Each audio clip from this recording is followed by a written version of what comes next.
أعوذ بالله من الشيطان الرجيم.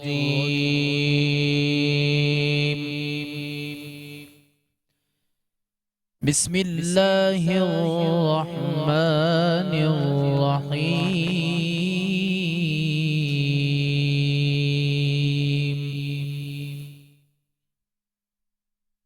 وزكريا ويحيى وعيسى وإلياس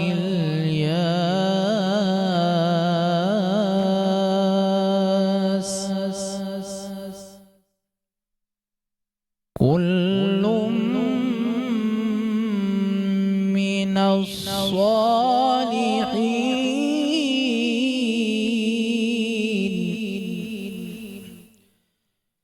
وإسماعيل واليسع ويونس ولوطا وكلا فضلنا على العالمين.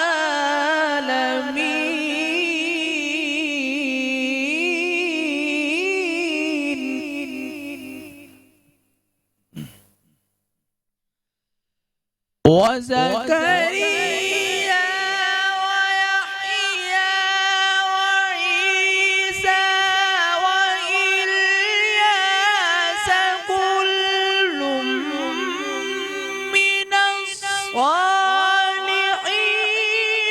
وإسماعيل واليسع ويونس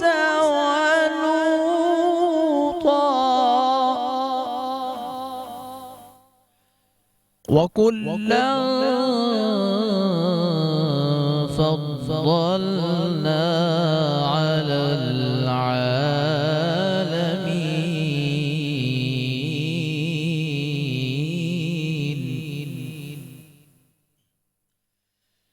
وإسماعيل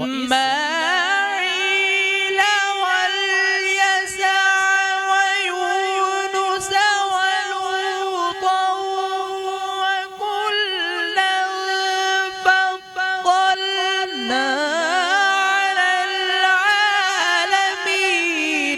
ومن آبائهم وذرياتهم وإخوانهم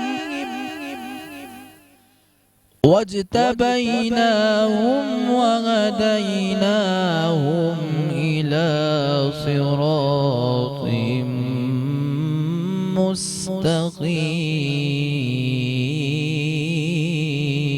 مستقيم. صدق الله العظيم.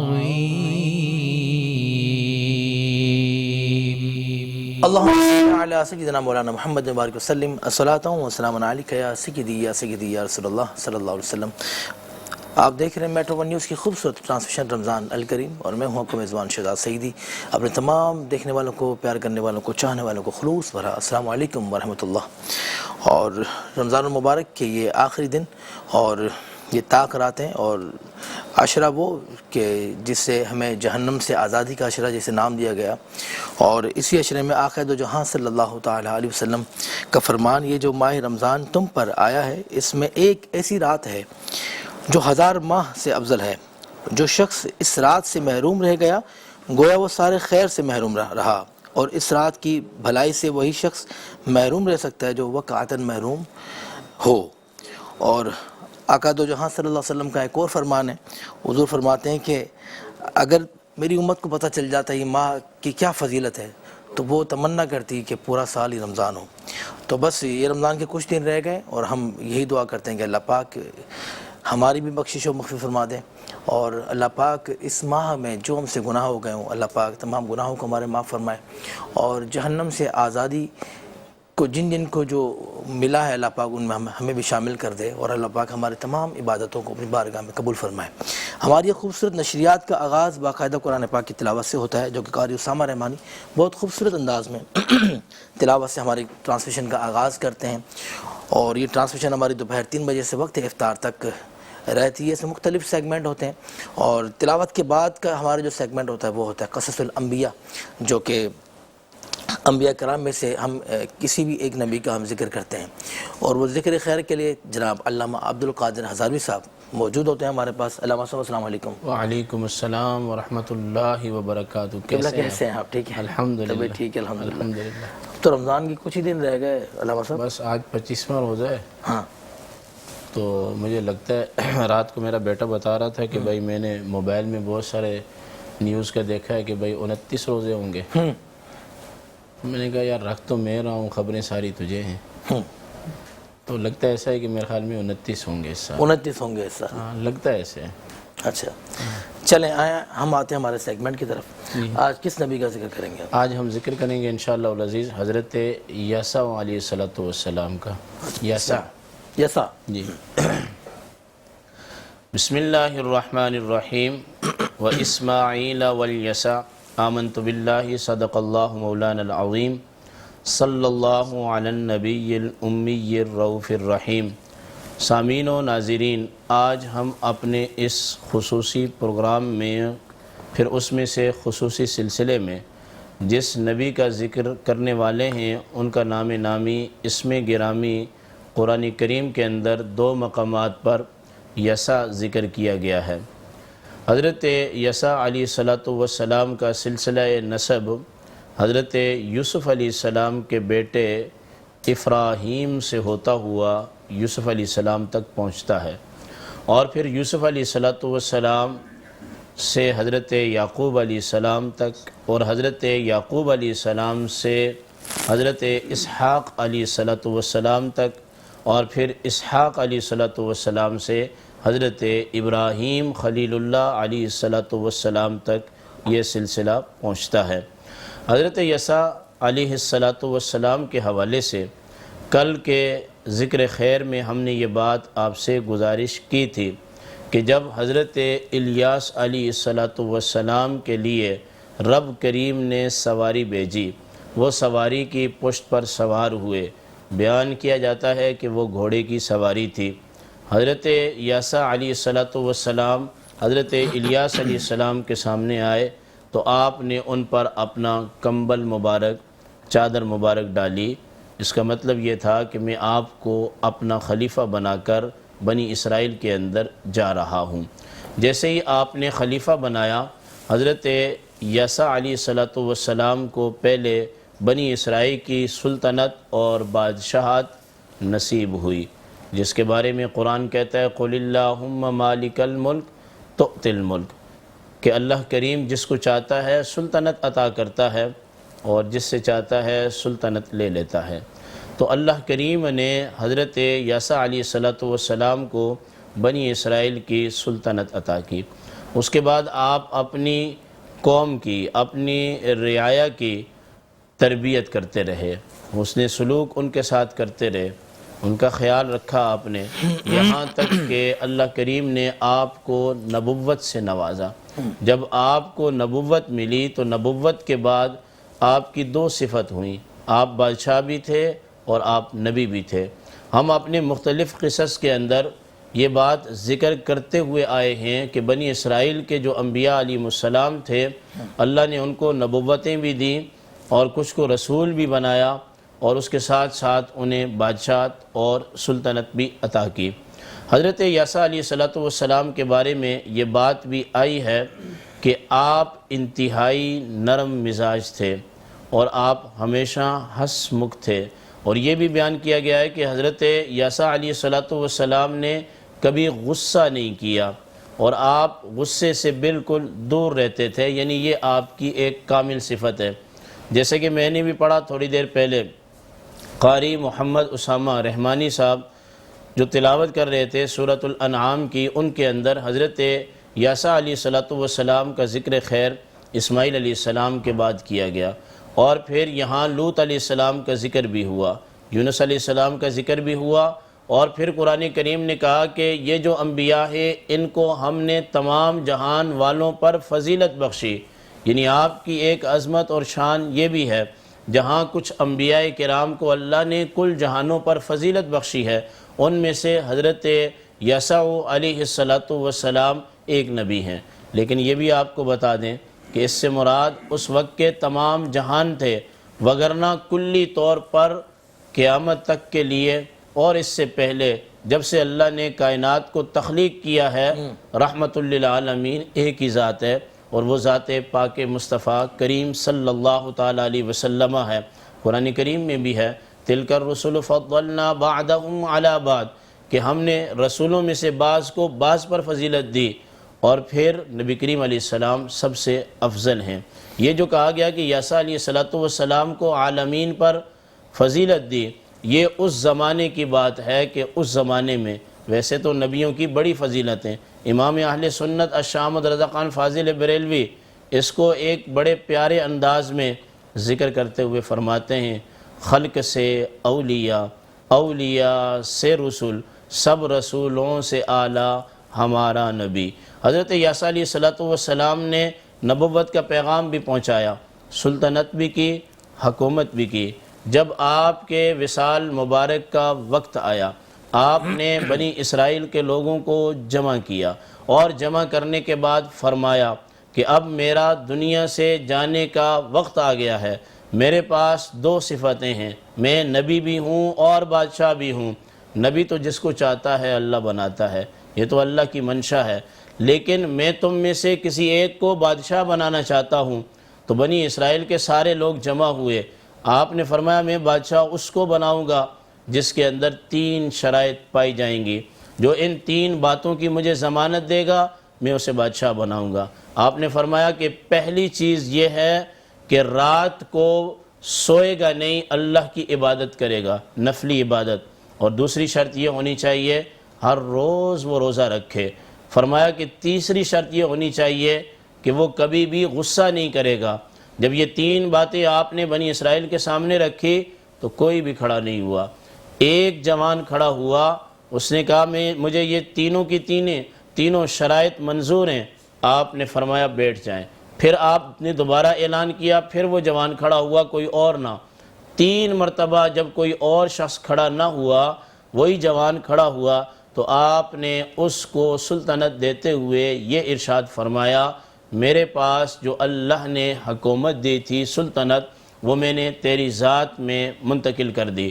اس سے یہ بھی پتہ چلتا ہے کہ کہیں آفر ہو تو بندہ اس کے قابل نہ ہو تو اسے وہ عہدہ نہیں لینا چاہیے۔ جیسے بنی اسرائیل والے کتنے ہی برے کیوں نہ تھے، مگر جب حضرت یسع علیہ السلام نے بادشاہت کی شرائط کو رکھا تو ان میں سے جو پورا نہیں اترتے تھے وہ اٹھ کے کھڑے نہیں ہوئے، اور اس جوان نے حامی بھر لی اور اسے اہلیت کی بنیاد پر اور میرٹ کی بنیاد پر بادشاہ بنایا گیا۔ ہم یہی کہیں گے آخر میں اپنے پروگرام سے، نبی کریم علیہ السلام کی حدیث پاک ہے جس کو امام بخاری نے روایت کیا، اذا وسد الامر الى غیر اہلہ فانتظر الساعہ، کہ جب معاملہ، حکومت، منصب نااہل لوگوں کو سونپا جائے اس کے بعد تم قیامت کی انتظار کرو۔ سیگمنٹ قصص الانبیاء میں آپ نے سماعت کیا حضرت یسع علیہ السلام کا ذکر خیر۔ اللہ پاک ہمیں تمام انبیاء علیہ السلام کی تعظیم اور ان کی محبت نصیب فرمائیں۔ ہم آتے ہیں قصیدہ بردہ شریف کی طرف، اور میں قاری اسامہ رحمانی صاحب سے کہتا ہوں کہ قصیدہ بردہ شریف حضور کی بارگاہ میں آپ پیش کریں۔ صلی وسلم دائما ابدا على حبيبك خير الخلق كلهم مولاي صل وسلم دائما ابدا على حبيبك خير الخلق كلهم وكيف تدعو إلى الدنيا ضرورة من وكيف تدعو إلى الدنيا ضرورة من لولا لولاه لم تخرج الدنيا من العدم مولاي صل وسلم دائما أبدا على حبيبك خير الخلق كلهم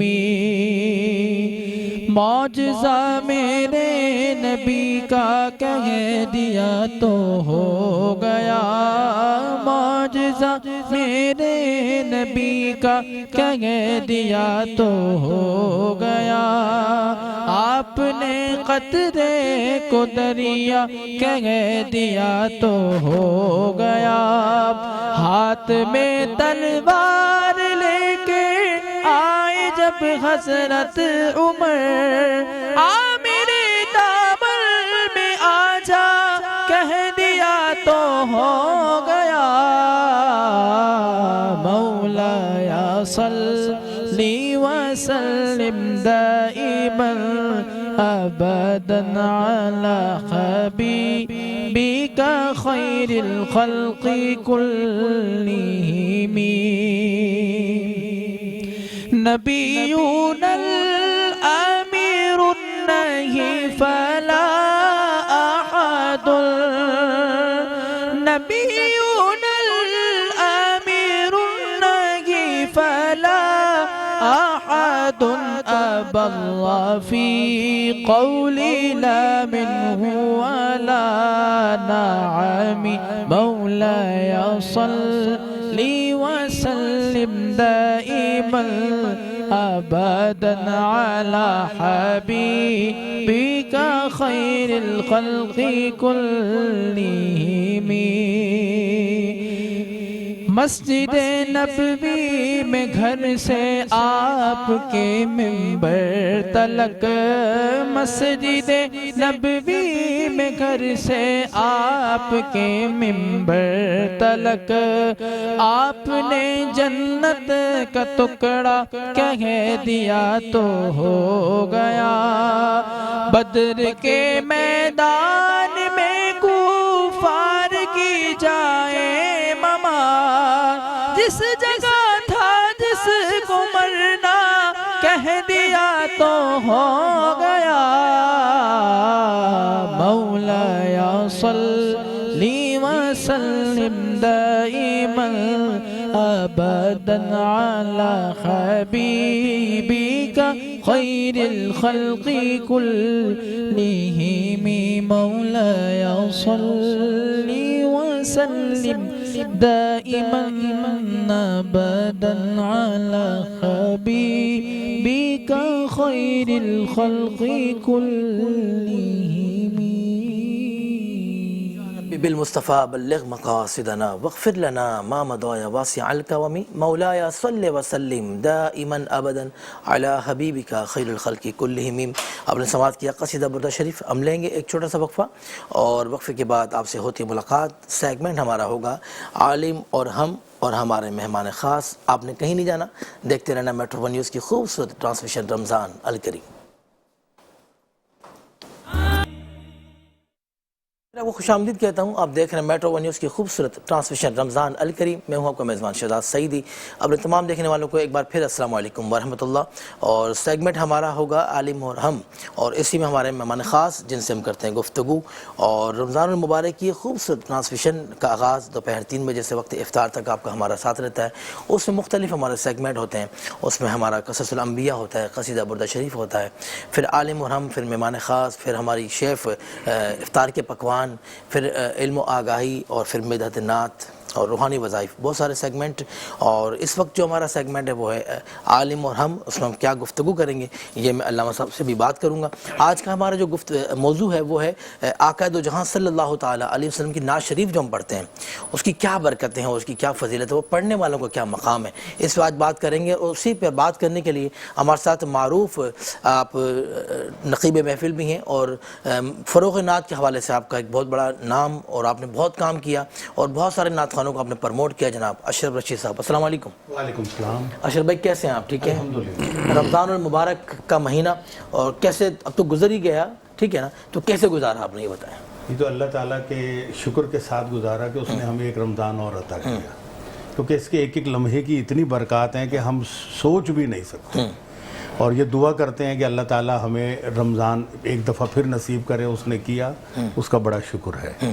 اور اس کا صلہ جو ہے وہ تو ہمیں نہیں پتہ، لیکن قیامت کے دن اس کا بڑا اجر و ثواب ہے کہ ایک روزے دار کی جو عزت اور تکریم اللہ نے بیان کی ہے تو وہ کوئی سوچ بھی نہیں سکتا۔ واہ واہ واہ واہ۔ میں اس حوالے سے یہ کہوں گا کہ علامہ صاحب تشریف فرما ہیں، میں نے بچپن میں ایک حدیث مبارکہ سنی تھی، اس کا مفہوم تھا، اس کے بعد سے میں نے آج تک گرمی، سردی، دھوپ، برسات، سفر روزہ نہیں چھوڑا اس حدیث کی برکت واہ سے۔ واہ واہ واہ۔ وہ یہ تھا کہ قیامت کے دن جب سب کا حساب ہوگا تو اللہ تعالیٰ سب کا حساب لے گا، تو جو اس کے دنیا میں جو اس کے تقاضا کرنے والے ہوں گے کہ اس نے کسی کا مال کھایا ہوگا، کسی کی زمین کھائی ہوگی، وہ سب آئیں گے اور اللہ سے انصاف مانگیں گے، تو اللہ تعالیٰ اس دن دولت کا تو حساب نہیں ہوگا، نیکیوں پہ بات ہوگی۔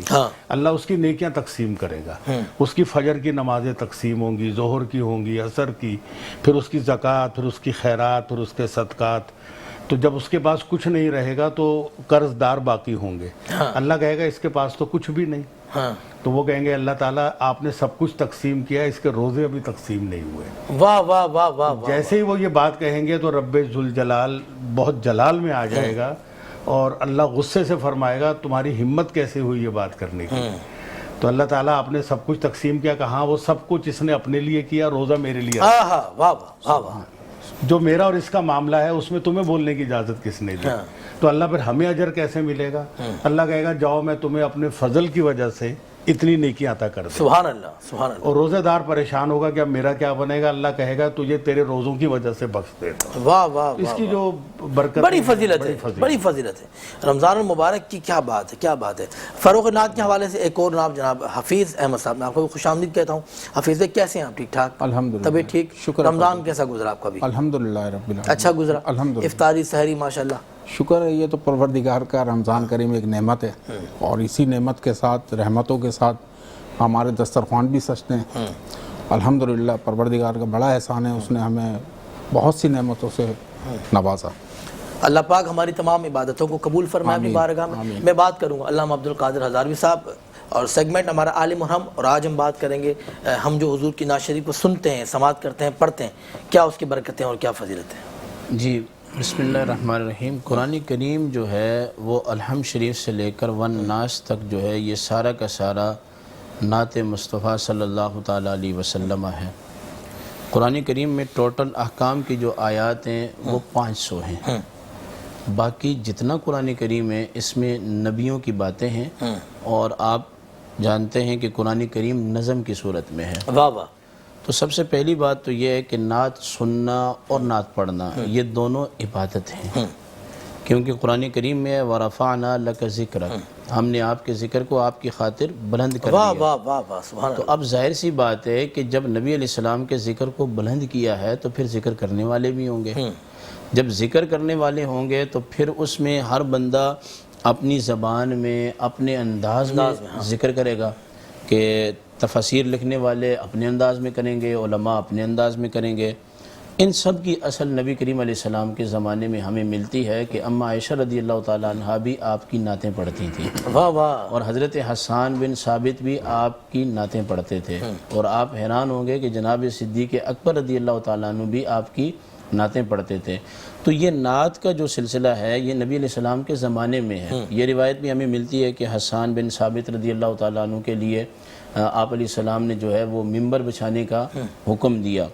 تاہم ہمیں یہ اپنے سامنے رکھنا چاہیے کہ جو بھی ہم کلام پڑھ رہے ہیں یا سن رہے ہیں، آیا وہ قرآن اور حدیث پر پورا اترتا ہے یا نہیں اترتا؟ ہاں جی، اگر وہ کلام قرآن اور حدیث کے مطابق ہے، اس میں نبی علیہ السلام کی صفات کا ذکر ہے، آپ کی ذات کا، آپ کے صحابہ کا، آپ کے خاندان کا، آپ جو ہے وہ کوثر کو بانٹنے والے ہیں، شفاعت کرنے والے ہیں، تو اس میں تو کوئی مذائقہ نہیں ہے۔ لیکن اگر ہر گلی محلے کا بندہ اٹھ کے ایک نعت لکھ کے ایسی دے دے گا لوگوں کو، تو ان چیزوں سے پرہیز کرنی چاہیے اور گریز کرنا چاہیے. اب جیسے نعت بندہ پڑھے تو سب سے اولا و اعلیٰ ہمارا اعلیٰ حضرت کے کلام، اعلیٰ حضرت کا کلام پڑھے، پھر میر علی شاہ صاحب کا کلام پڑھے، خالد محمود خالد نقشبندی جی صاحب ان کے کلام، ادیب رائے پوری صاحب کے کلام. عبد الرحمن جامی رحمہ اللہ کے ہاں کلام واہ پڑھے. واہ واہ واہ. تو میرے خیال میں یہ ہمارے جو بڑے ہیں بزرگ ہیں، یہ تشریف فرمائے نعت کے فروغ کے لیے کام کر رہے ہیں. ان کی موجودگی سے میں فائدہ اٹھاتے ہوئے یہ بات کہنا چاہتا ہوں کہ ہمارے پاس کلام بہت لکھے ہوئے ہیں بڑے بڑے علماء کے.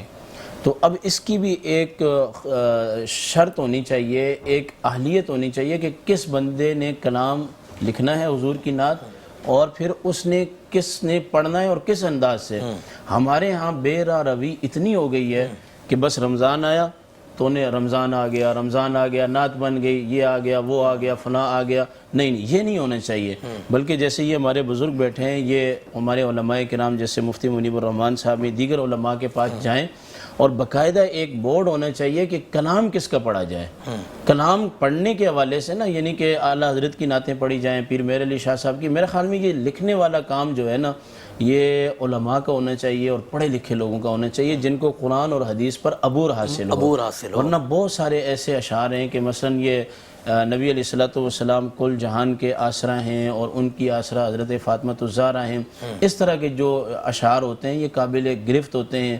یہ جنت کیا ہے، جنت کچھ بھی نہیں ہے. تو میرے خیال میں بے راہ روی زیادہ ہو گئی ہے، اور ہمیں چاہیے کہ اپنے بچوں کو، نوجوان نسل کو اعلیٰ حضرت رحمہ اللہ کی نعتوں کی طرف لگوائیں. جناب اشرف رشید صاحب، اشرف بھائی دیکھیں، آپ تو ماشاءاللہ بہت عرصے سے اس نعت شریف کے شعبہ نعت میں آپ منسلک ہیں اور بہت کام کیا آپ نے. اور میں جو میری نظروں کے سامنے جو گزرے، جناب سید جاوید مرغوب صاحب، ٹھیک ہے نا، اور اس کے علاوہ بہت سارے لوگ، شریعہ قدوسی صاحب سے بھی بڑی ملاقات رہی، ذوالفقار بھائی کے ساتھ جاتے تھے.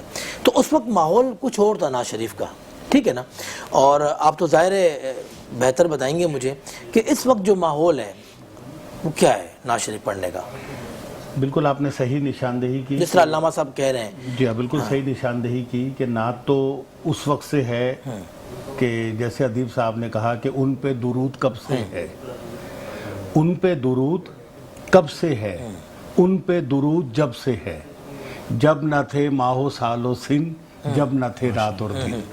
تو حضور کی مدحت تو شروع سے ہے، کائنات کی تخلیق سے پہلے سے ہوئی. واہ واہ. لیکن یہ جو تبدیلی آئی ہے جس کی طرف علامہ صاحب نے کہا بے راہ روی کا اشارہ کیا، یہ تبدیلی میں سمجھتا ہوں کہ وقت کے ساتھ ساتھ آئی، لیکن جو بگاڑ آیا ہے وہ فیس بک کے آنے کے بعد. فیس بک کیا نہیں کہ پہلے ہم نعت پڑھتے تھے اللہ کو راضی کرنے کے لیے، اس کے محبوب کی توجہ کے لیے. واہ واہ واہ واہ واہ واہ. اب ہم نعت پڑھتے ہیں فیس بک پہ دوستوں کی توجہ کے لیے، ایسا ہی ہے، ایسا ہی ہے. کہ مجھے کتنے لائک مل رہے ہیں، کتنے کومنٹس مل رہے ہیں، ہم اس سے معیار کا تعین کرتے ہیں. ورنہ خالد محمود نے بہت خوبصورت شعر کہا کہ صلہ نعت نبی پائے گا جس دن خالد، وہ کرم دیکھنا، وہ کرم دیکھنا پھر دیکھنے والا ہوگا. تو جتنے ہمارے اسلاف نے نعتیں پڑھی صرف ان کی رضا کے لیے کہ نعت ہے کیا. نعت بنیادی طور پر در رسول پہ اشکوں سے دستک دینے کا نام ہے. واہ واہ واہ واہ. کہ نعت کے ذریعے آپ آقا کی توجہ حاصل کرتے ہیں، نعت کے ذریعے آپ ان سے ایک تعلق قائم کرتے ہیں. اور پھر نعت کے ساتھ درود جڑا ہوا ہے کہ جب تک آپ درود نہیں پڑھیں گے اس وقت تک آپ نعت نہیں پڑھیں گے. اور درود کے لیے بڑا خوبصورت شعر کہا سلیم کوثر صاحب نے. سلیم کوثر کا ذکر میں اس پروگرام میں اس حوالے سے کروں گا کہ اس وقت وہ بہت علیل ہیں، عمر بھی بہت ہو گئی ہے، لیکن ان کی ایک غزل تھی میں خیال ہوں کسی اور کا، مجھے سوچتا کوئی اور ہے. واہ واہ واہ واہ. یہ غزل پوری دنیا میں مقبول ہوئی. اللہ کا ایک نظام ہے کہ اللہ جب یہ دیکھتا ہے کہ میرا یہ بندہ جو ہے بڑے پاکیزہ خیال رکھتا ہے، اچھے الفاظ استعمال کرتا ہے، تو یہ کیوں مصنوعی شاعری کر رہا ہے، کیوں نہیں پھر حقیقی محبوب کی تعریف کیوں. واہ واہ واہ واہ واہ. تو اللہ پھر اس کے دل میں ڈال دیتا ہے اور وہ غزلیں چھوڑ کے پھر نعت کی طرف آتا ہے. لیکن جب غزل گو نعت کی طرف آتا ہے، جیسا کہ انہوں نے کہا کلاموں کا انتخاب، تو غزل گو کی جو نعت ہوتی ہے وہ بڑی معیاری ہوتی ہے کیونکہ اس میں شعری تقاضے مکمل ہوتے ہیں. زمین، قافیہ، ردیف، تجاہل عارفانہ، تشبیہ، استعارہ بڑے کمال کے ہوتے ہیں. تو جب سلیم کوثر نے پہلا شعر کہا نعت کا تو فصیح الدین سہروردی صاحب کے الفاظ تھے کہ انہوں نے پوری زندگی کا حق ادا کر دیا واہ واہ واہ. کہ انہی سے عشق کرو، انہی کے راستے میں رہو. ہاں ہاں انہی سے عشق کرو انہی کے راستے اب میں دیکھیں رہو. اس میں سیرت آگے انہی کے راستے میں واہ واہ واہ واہ واہ. اور لفظ آ گیا انہی سے کا بڑا خوبصورت استعمال یہ ہے شہزاد بھائی کہ میں یہ کہتا ہوں کہ حفیظ بھائی بچے کو اسامہ کو کہ بیٹا آپ کو 5,000 چاہیے آپ حفیظ بھائی کے پاس چلے جائیں. ہاں حفیظ بھائی نہ ملیں تو شہزاد بھائی سے مل لینا, شہزاد بھائی بھی نہ ملیں تو پھر ان سے مل لینا. ان میں اور ان میں اگلا دروازہ کھلا ہے, گنجائش ہے, انہی میں گنجائش نہیں ہے. بس صرف شہزاد بھائی کے پاس جانا اور کہیں جانے کی ضرورت نہیں. تو شاعر نے کہا سب کو چھوڑ دو صرف اس در پہ چلے جاؤ, انہی سے عشق کرو, انہی کے راستے میں رہو, درود پڑھتے رہو اور رابطے میں رہو. واہ واہ واہ واہ واہ واہ واہ واہ. درود پڑھتے رہو اور رابطے میں رہو, کیونکہ آپ کو رابطہ حضور سے کرنا ہے. تو ایک نعت خواں کا رابطہ اور ایک سامع کا رابطہ, دونوں کا رابطہ صرف حضور سے ہے.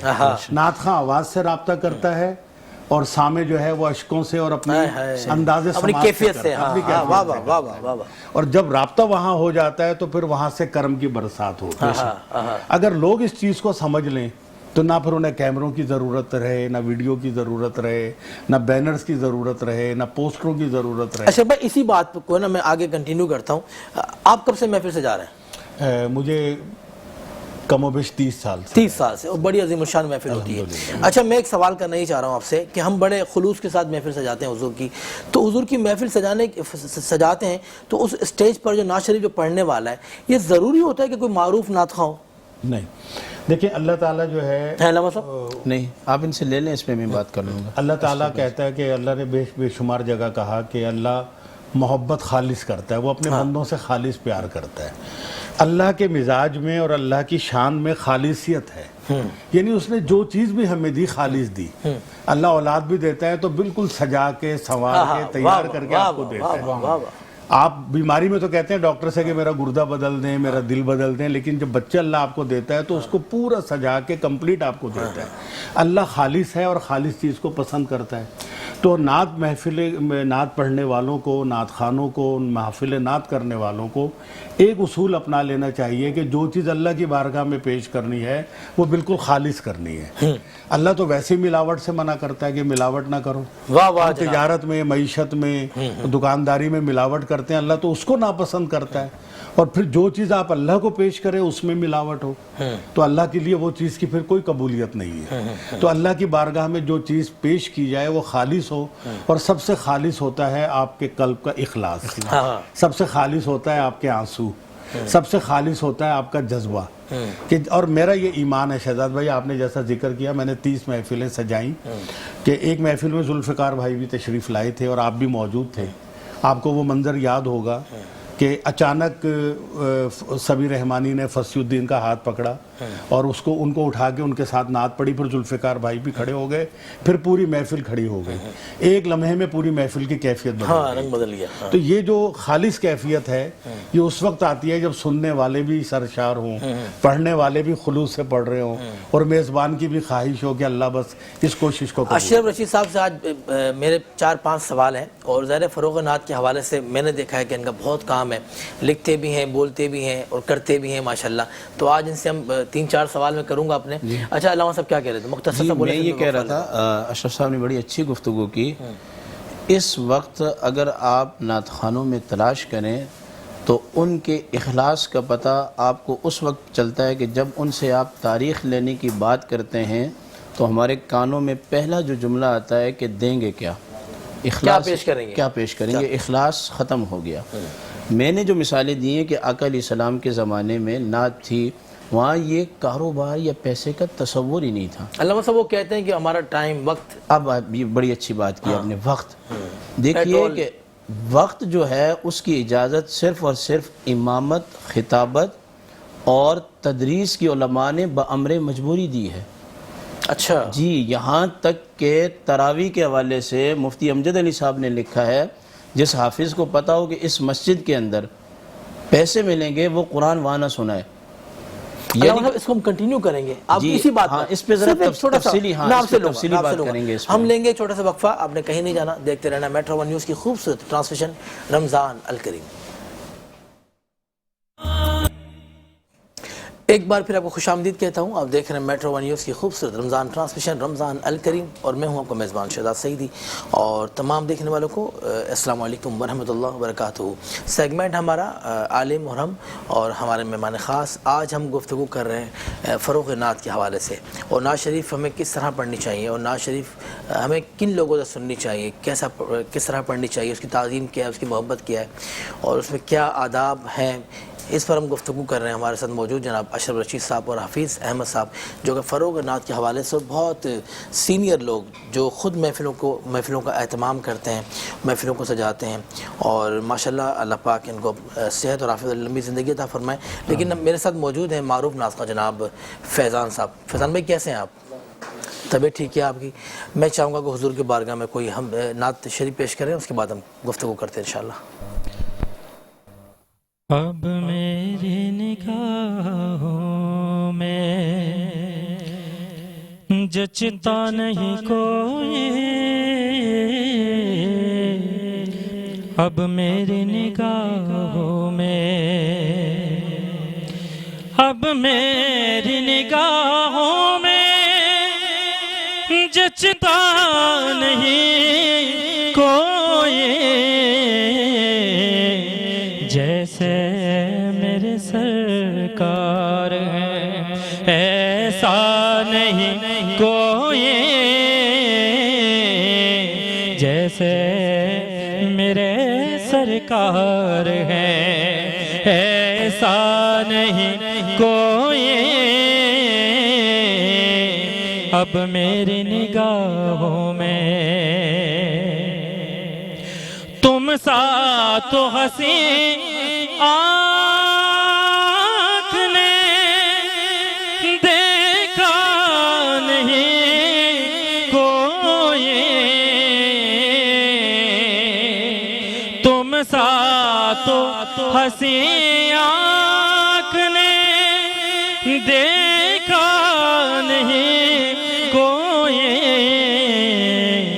یہ شان لطافت ہے کہ سایہ نہیں کوئی، یہ شان لطافت ہے کہ سایہ نہیں کوئی، اب میری نگاہوں میں. بہت اچھا پڑھتے ہیں. خورشید بھائی کا وہ کلام ہے نا، یہ سب تمہارا کرم ہے، اس کا ایک شعر. کوئی سلیقہ ہے آرزو کا،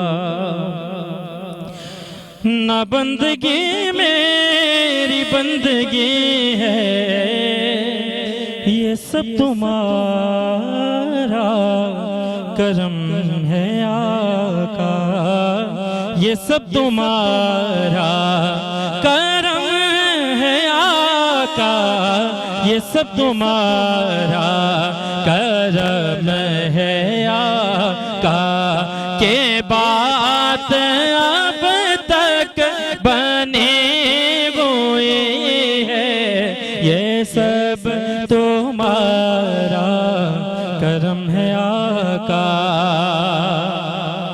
کسی کا احسان کیوں اٹھائے اور کسی کو حالات کیوں بتائے، تمہیں سے مانگیں گے تم ہی دو گے یا رسول اللہ، تمہیں سے مانگیں گے تم ہی دو گے، تمہارے در سے ہی لو لگی ہے، یہ سب تمہارا اے حسنین کے نانا، یہ سب تمہارا کرم ہے آقا، کہ بات اب تک بنی ہوئی ہے، یہ سب تمہارا کرم ہے آقا. فیضان نواز، ہم نے ایک ٹرانسمیشن کی تھی ذوالفقار بھائی کو اچھا پڑھنے والے، خورشید احمد کو اچھا پڑھنے والے، سید ہاشمی کو اچھا پڑھنے والے، جو ہمارے جو بڑے بڑے جو نعت خواں ہیں جن کو اچھا جو کاپی کرتا ہے، ہم نے اس کو بلایا تھا، ٹھیک ہے نا. ربیع الاول کی ہماری وہ ٹرانسمیشن تھی، آپ کو یاد ہوگا، اور جو اچھا پڑھتا تھا اس کو ہم نے تحفہ انعامات بھی دیے تھے. اور یعنی خورشید احمد کو جب ہم نے خورشید احمد پر جب کیا تھا پروگرام تو شفیق احمد صاحب ہمارے ساتھ موجود تھے، اور خورشید احمد صاحب کے صاحبزادے فیضان خورشید بھی موجود تھے، اور جناب فیضان خورشید نے بہت زبردست کاپی کیا خورشید احمد کو، اور ماشاءاللہ ہم نے ان کو انعامات بھی دیے. تو بھائی بہت ساری دعائیں آپ کے لیے. حفیظ احمد صاحب میں آپ سے بات کروں گا، آپ مجھے بتائیں اتنا اچھا پڑھنے والے لوگ ہم ان کو پروموٹ کیوں نہیں کرتے؟ ہمیں یہ لوگ نظر نہیں آتے ہماری محفلوں میں. جو محفلیں ہوتی ہیں ہمارے شہر میں، جو فروغ نعت کے حوالے سے بہت سارے لوگ کام کر رہے ہیں، جن کی تنظیمیں بنی ہوئی ہیں، وہ لوگ ان لوگوں کو نہیں بلاتے. کیوں نہیں بلاتے؟ بات دراصل یہ ہے شہزاد بھائی کہ ہم ان لوگوں کو کیوں پروموٹ نہیں کر رہے ہیں. ان کے پڑھنے میں کوئی کمی ہے؟ آپ یہ بتائیں مجھے. ان کے پڑھنے میں کوئی کمی نہیں ہے. ہاں، کمی یہ سمجھ لیں کہ ہمارے اپنے ذہنوں میں سما گئی. نہیں، کمی میں آپ کو بتاتا ہوں. کمی یہ ہے کہ انہوں نے اچھا امامہ نہیں پہنا ہوا، انہوں نے میں آپ سے یہیں پہ چمکتے ہوئے کپڑے نہیں پہنے ہوئے. میں یہیں آ رہا تھا آپ کے پاس. جو ہم نے تصور کر لیا کہ ایک نعت خواں ایسا ہونا چاہیے جو آج کل ہمیں دکھ رہا ہے نعت خواں کہ بہت چمکدار امامہ پہنا ہوا ہے، اچھا واسکٹ پہنا ہوا ہے، اچھی ڈریس کیا ہوا ہے، اور بس یہی ایک نعت خواں ہے. ہاں، اصل میں نعت خواں تو وہ ہے جس کو آپ سن کے کیفیت میں آ جائیں. ان سے جب آپ ٹائم مانگیں گے نا جناب، یہ آپ سے تقاضا بھی نہیں کریں گے آپ مجھے کیا پیش کریں گے. بالکل ٹھیک ہے نا؟ ایسا ہی ہے فیضان بھائی.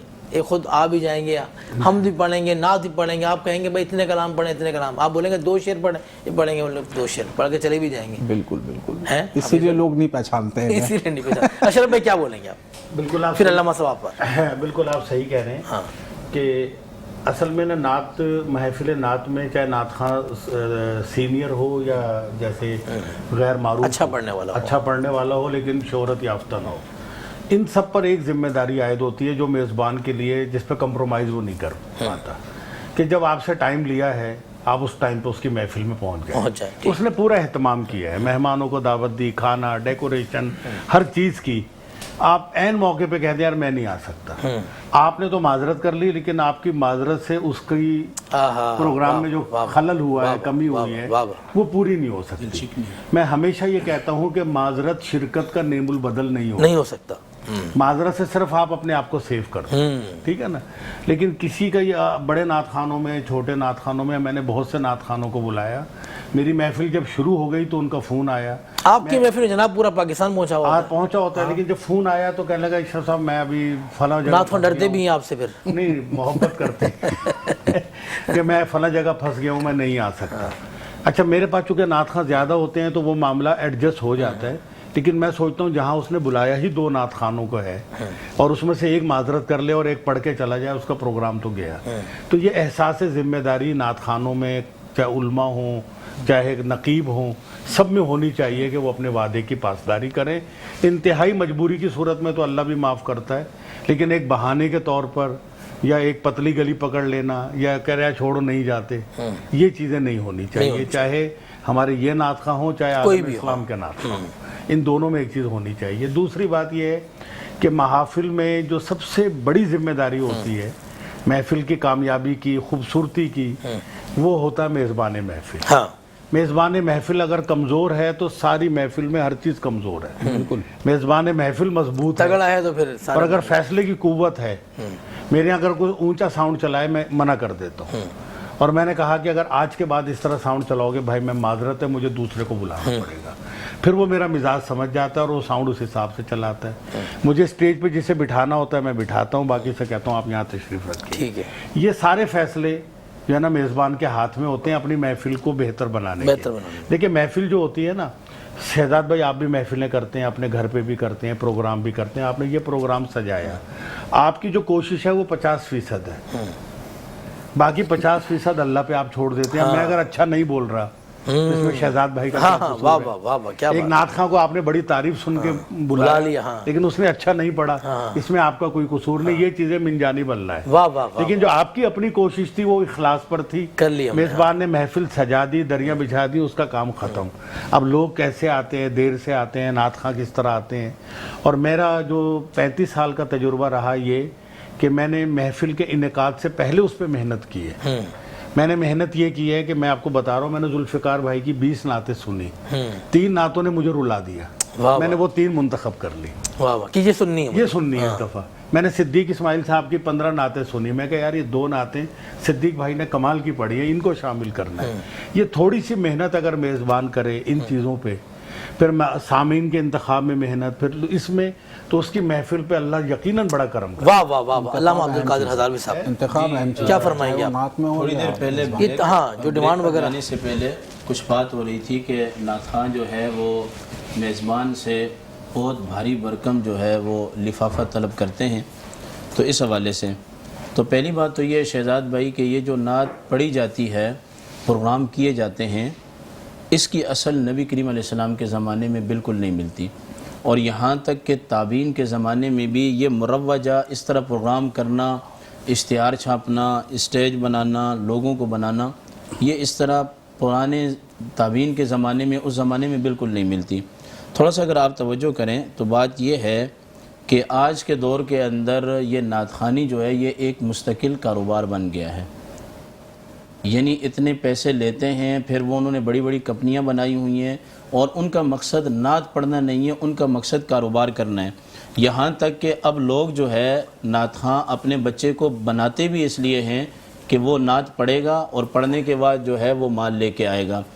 متاخرین علماء نے صرف 2 چیزوں کی پیسے لینے کی اجازت دی ہے، یہ آپ کے پروگرام سے بڑی ذمہ داری کے ساتھ، چاہے مقرر پیسے لے رہا ہے، مولوی لے رہا ہے، سب اسی میں آ رہا ہے، 2 چیزوں کی، ایک امامت کے اور دوسرا تدریس کے، وہ بھی متاخرین علماء نے اجازت دی ہے۔ اس کی وجہ یہ ہے کہ متاخرین علماء کرام نے کہا کہ اگر ہم کسی امام کو یا پھر مدرس کو دین کی تبلیغ پر اس کے وقت کے پیسے نہیں دیں گے تو لوگ دین سے دور ہو جائیں گے اور اس طرح کی شخصیات پیدا نہیں ہوں گی۔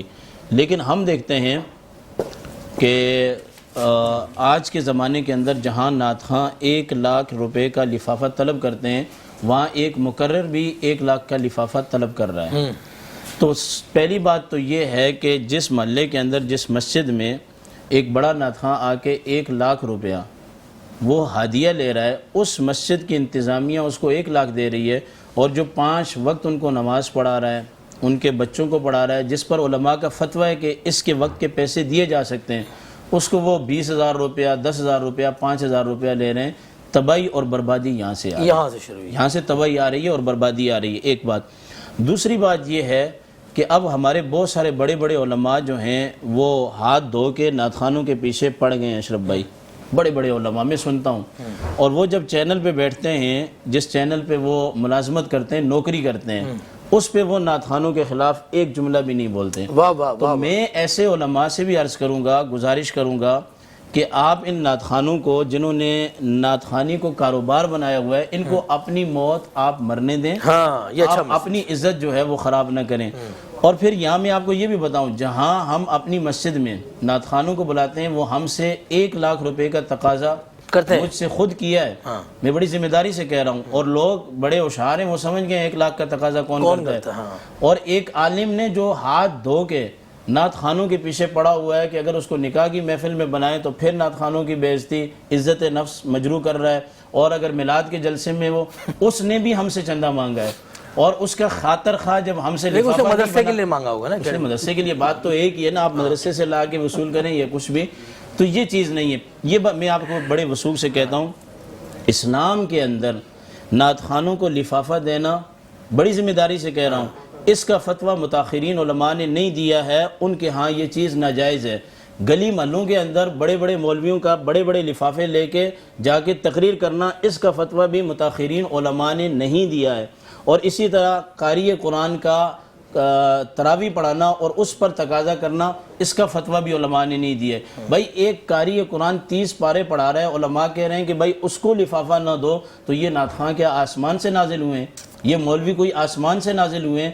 تو پتہ یہ چلا کہ شریعت کے اندر 2 ہی چیزیں ہیں بھائی، اپنے جو آپ کے بچوں کو قرآن پڑھاتا ہے یا مدرس ہے، شیخ الحدیث ہے، اس کی تنخواہ پہ تو آپ توجہ کر نہیں رہے، اپنے امام جو کہ رات دن آپ کو نمازیں پڑھاتے، اچھا آپ کی مغفرت جو ہے وہ نعت خوانی کے ساتھ منسلک نہیں ہے، نماز کے ساتھ ہے، روزے کے ساتھ ہے، حج کے ساتھ ہے، زکوٰۃ کے ساتھ ہے۔ تو خدا را میں آپ کے پروگرام سے بڑے وثوق سے کہتا ہوں، میں خود مقرر ہوں، جاتا ہوں جلسوں میں، آپ کے یہاں بھی میں آیا ہوں گھر میں، تو پہلی بات تو یہ بھائی، یہ جو تقریریں گلی محلوں میں کی جاتی ہیں ان کے پیسے دینے ہی جائز نہیں ہیں، نعت خوانوں کو بھی پیسے دینے جائز نہیں ہیں، اور اشرف بھائی نقیبوں کو بھی پیسے دینے جائز نہیں ہیں۔ واہ واہ، یہ علامہ عبد القادر ہزاروی صاحب نے بڑی مدلل بات کی ہے، اس پر علماء کرام بھی بات کر سکتے ہیں، جناب اشرف رشید صاحب بول سکتے ہیں، اور میں سمجھتا ہوں وقت شہزاد بڑا بھائی، مختصر، یہ ایک جملہ لے ہاں لیں، جو مولوی آج دو کے نعت خوانوں کے پیچھے پڑے ہوئے ہیں اور وہ خود جو ہے لفافوں کا تقاضا کر رہے ہیں، میں سمجھتا ہوں کہ وہ بھی دو نمبری کر رہے ہیں، اور تبھی ان کی تبلیغ میں اثر بھی نہیں ہو رہا۔ ہمارے ساتھ ہیں اسف نوید، جو کہ ہماری بچی نعت خواں ہیں اور بہت معروف نعت خواں، بہت اچھے انداز میں نعت شریف پڑھتی ہیں۔ میں آپ سے کہوں گا آپ نعت شریف پڑھیں، اس کے بعد پھر ہم آپ کی ہماری ملاقات ہوگی ہمارا سیگمنٹ افطار کے پکوان شیف سمینہ جلیل کے ساتھ۔ جی اللہم صلی علی سیدنا و مولانا محمد، اللہم صلی علی سیدنا و مولانا محمد و آلہ آلہ و صحبہ و بارک وسلم، اللہم صلی علی سیدنا و مولانا محمد۔ تمنا تو سے ہے جمال مصطفیٰ دیکھوں، تمنا تو سے ہے جمال مصطفیٰ دیکھوں، امام الانبیاء دیکھوں، حبیب کبریا دیکھوں، امام الانبیاء دیکھوں، حبیب کبریا دیکھوں، وہ جن کے دم قدم سے صبح نے بھی روشنی پائی،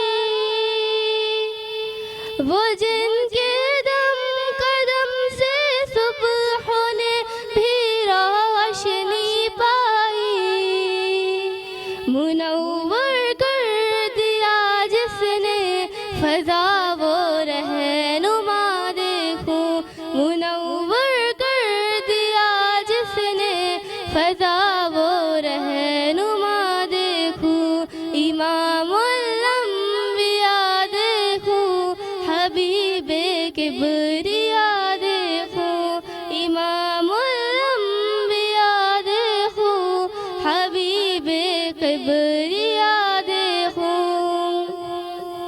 قدم باہر مدینے سے تصور میں مدینہ ہے، قدم باہر مدینے سے تصور میں مدینہ ہے، میرے مولا یہ موقع دے کہ ختم الانبیاء دیکھوں، میرے مولا یہ موقع دے کہ ختم الانبیاء دیکھوں، امام الانبیاء دیکھوں، حبیب کبریا